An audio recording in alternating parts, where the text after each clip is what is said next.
헬멧남의 정체가 드디어 밝혀졌습니다. 근데 이게 뭐죠? 웬 요성? 갑자기 등장한 제3자는 사실 조금 실망스러웠어요. 이미 나왔던 인물이 알고 보니 어떤 서사가 있어서 헬멧남이어야 구조가 짜임새 있었을 텐데 말이죠. 제3자였다는 거나 쉽잖아요. 얘기 안 풀리면 그냥 또 누군가 있었다 하면 되는 거니까요.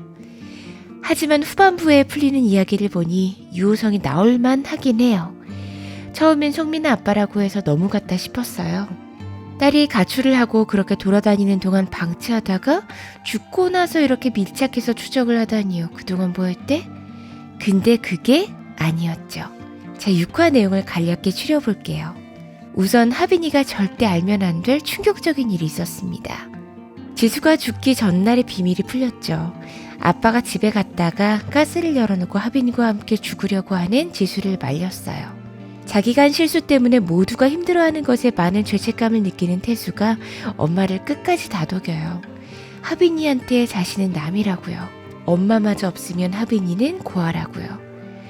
그렇게까지 노력을 했지만 아빠가 영민이를 풀어준 사실을 알고 다그치는 하빈이에게 결국 선의의 거짓말을 하고 맙니다. 엄마가 수연이 죽인 게 맞고 엄마 죽인 전날 만난 걸 숨긴 이유는 승진심사 때문이었다고요. 어차피 남 같은 사이인 자신이 뒤집어 쓰는 게 엄마에게 실망하는 것보다 낫다고 판단을 한 거겠죠. 태수가 눈물을 삼키는 모습은 정말 슬프더라고요. 누가 사이코패스라고 했어? 태수 지극히 휴먼이었어요. 이와 동시에 영민이는 쫓기는 처지에도 악착같이 성희를 인질로 잡아서 준태를 불러들입니다. 둘이 짜고 자기 총알바지 시킨 것도 알게 되고요.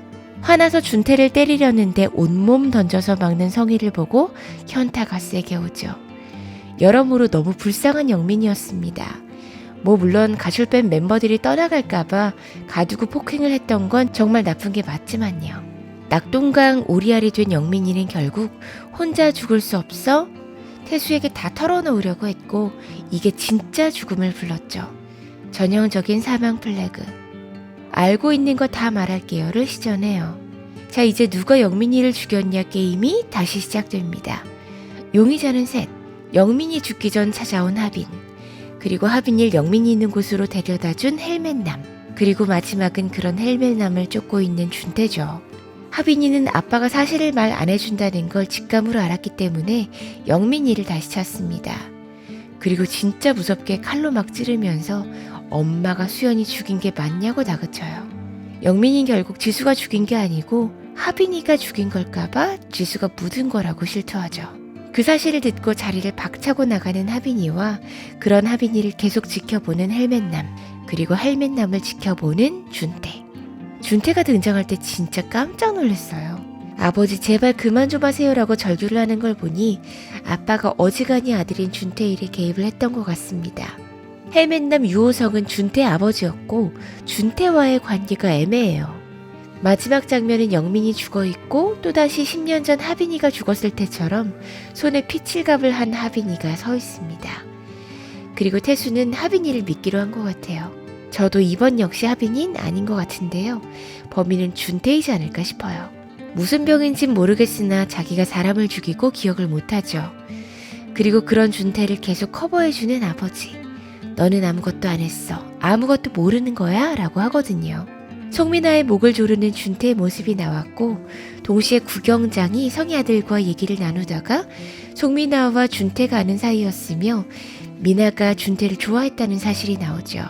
이제 최악의 범인은 가장 높은 확률로 준태인데요. 미성년자를 건드렸고 송민아 이전 수연이부터 사귀었던 것 같아요. 수연이가 하빈이 연락만 오면 낮이고 밤이고 뛰쳐나간다고 했는데 이건 뭐야? 준태의 마수에 걸려들어서 준태를 만나러 갔던 것 같아요. 수연이가 하빈이를 피했던 건 준태를 만난다는 사실을 밝힐 수 없어서였겠죠. 가출을 해서 가출팸에 들어갔고 준태와 연애를 하는 동안 하빈이가 수연이를 찾아 헤맨 거죠. 그리고 준태와 도망을 가려고 했던 집으로 돌아가려고 했든 가출팸을 나가겠다고 영민이한테 말을 했고 보일러실에 갇힙니다. 그걸 발견한 성희는 준태에게서 수연이를 떨어뜨려 놓는 방법으로 밥에 독을 탄 것 같아요. 태수가 집에 들어오기 직전 락스로 마룻바닥을 마구 닦고 있었는데 그 자리가 수연이가 독이 든 밥을 먹고 쓰러져서 죽은 자리였기 때문이겠죠. 그 이후에 계속해서 추리를 했던 대로 준태와 함께 지수에게 하빈이가 수연이를 그렇게 쫓아다니더니 결국 이런 일이 일어났다고 얘기를 했을 것 같아요. 그리고 수연이를 숙소 보일러실에서 데리고 나와 2층으로 옮기고 죽은 이후 시체를 옮기는 이 모든 과정을 송민아가 목격을 했겠죠. 준태는 그 자리에 없었을 수도 있으니까 경계심 없이 준태 마수에 걸려들어서 사귀게 됐고 하빈이가 자신의 휴대폰을 훔쳐가서 받으러 산에 가야 한다고 말을 했을 텐데요. 준태는 그 말을 듣고 우발적으로 살인을 저지른 것 같습니다. 하빈이 엄마를 이용해 범죄를 덮었는데 하빈이를 만나는 건 위험하니까요. 하빈이가 다 알고 접근하고 있는 거라고 생각했을 수도 있고요. 그리고 하빈이를 범인으로 만들려는 건 준태의 아버지 계획 같아요. 송민아 피가 발견된 현장에 남은 2가지 양상은 범인과 공범일 거라고 태수도 확신을 했었는데요. 준태와 아버지겠죠. 준태가 송민아가 타고 온 차에 시체를 싣고 올라가 마구 땅을 파서 묻으려고 하자 아버지가 안 된다며 창고 안에서 시체를 처리하고 차까지 깔끔하게 태우는데요. 아들의 살인을 늘 처리해왔으니 아버지가 그토록 치밀하게 시체를 처리할 수 있지 않았을까 싶어요. 혈흔만으로 사람을 찾기 힘들다. 오히려 차에 남은 흔적이 더 치명적이다. 이런 사실도 알고 현장을 깔끔하게 정리했거든요. 자, 이제 또 다른 인물이 등장하지만 않는다면 준태 아버지와 하빈이의 두뇌 게임이 될 것 같습니다. 아직까지는 하빈이가 계속해서 범인으로 몰리는데요. 지금 준태의 아버지가 자신을 계속 도와주고 있기도 하고 송민아의 아버지라고 알고 있잖아요. 한참 뒤처지고 있는 것 같긴 한데 이번엔 장태수가 있습니다. 태수는 10년 만에 같은 갈림길에 서 있어요.